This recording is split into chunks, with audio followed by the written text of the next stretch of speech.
नमस्ते काठमाडौँ सन्चै हुनुहुन्छ एउटा चाहिँ के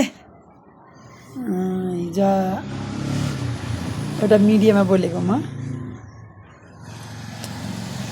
मेरो इच्छाको लागि मेरो स्वाधीनताको लागि म आफ्नो इच्छाले चाहेको कुरा कसैलाई हस्तक्षेप नगरी बोल्दाखेरि कतिजना मान्छेको टाउको दुखाइ हो।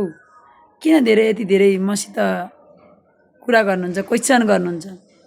तिमीहरू आफ्नो ठाउँमा सही पाउ न। तिमीहरूको नाम बेचेर मैले पैसा कमाएको छैन, तिमीहरूलाई हस्तक्षेप गरे होइन, तिमीहरूलाई नराम्रो कमेन्ट गरे होइन, तिमीहरूको फोटो हाले होइन।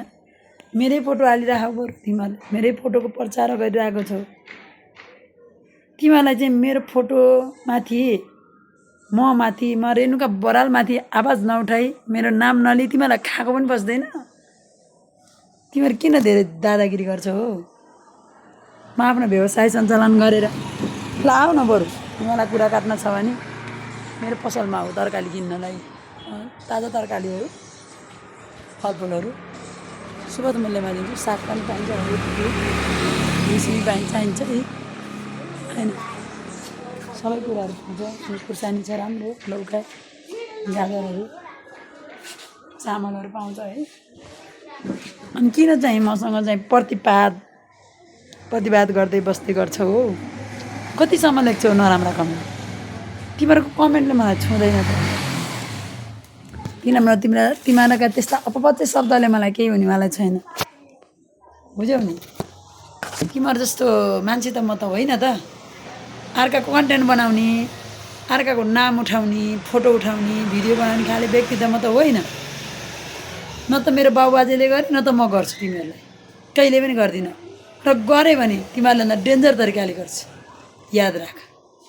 तिमीहरू चाहिँ एउटा पैसाको लोभमा अर्काको नाम बेचेर म अगाडि जान्छु कि पछाडि यसको नाम लिएपछि त म अगाडि जान्छु कि भनेर नाम लिने काम नगर, बन्द गर। तिमीहरू सुराइकीहरू, तिमीहरू कुकुरहरू, छाडा, बुझ्यौ नि? कहिले पनि अर्काको खेदो खन्यो भने आफै माइनसमा गइन्छ। तिमीहरूले मलाई खेदो खनेर के हुन्छ?